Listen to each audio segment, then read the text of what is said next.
What are some of the common challenges and fears? I'll kind of end with these three, and then we'll get into some questions. One of the things that we hear often is that I don't think that there are other Strong Towns advocates near me. Chances are that's not true. In all of the times that I've emailed people on behalf of New Local Conversations, the lowest number that I've ever found on our email group, on our email list from a community, is 6.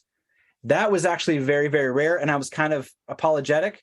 And the person was like, anything helps. Like, that's awesome. That sounds great. We're a small community. So chances are you're not alone. Even among, chances are there are other Strong Towns advocates near you.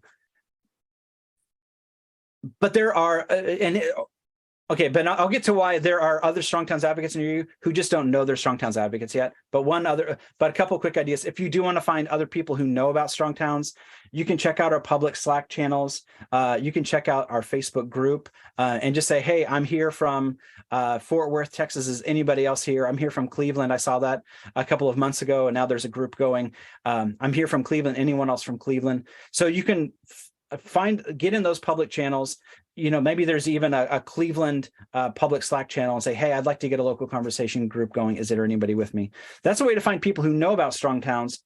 But here's why you're probably surrounded by allies, whether you know it or not. Because even people who haven't heard of Strong Towns care about Strong Towns issues. They care about safer streets. They care about, walkability and bikeability. They care about their town's need for more housing, for better land use.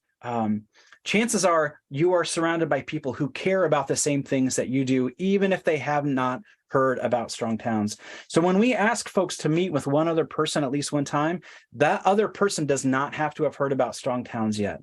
All we want you to do is we want you to get together with at least one other person to talk about your hopes for your community, some of the challenges that it's facing, and how a Strong Towns approach can be used to make that better. Some ways that you can meet these folks, if you I don't know, if no one comes to mind. This is from an article that my colleague Lauren wrote. She mentioned 5 different places to meet people. I'll just talk about quickly 3 of them. One is as you're walking your neighborhood. Walking your neighborhood is obviously like a very, very powerful practice.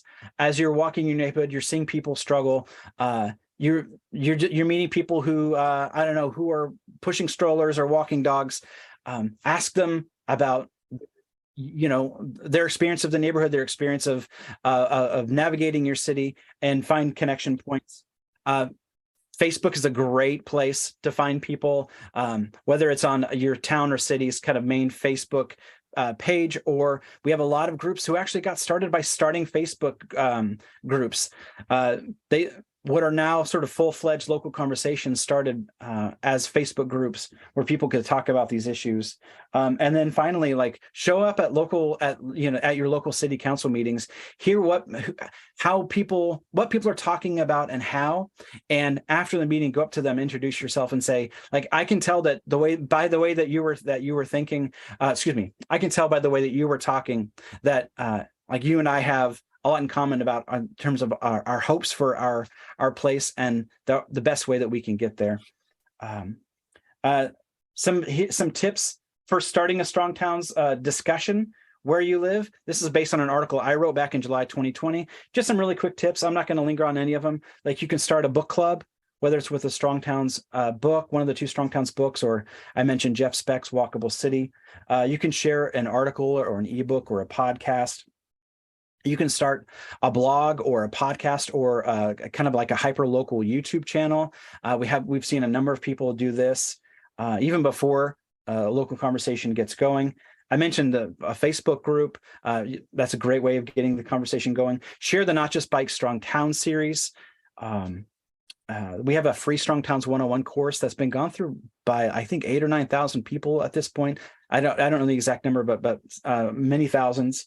And then finally, as I mentioned, just start a regular conversation. If you want to start a Strong Towns conversation, sometimes it helps to just start a regular conversation to find out how people are, where people are struggling, where you are in your community.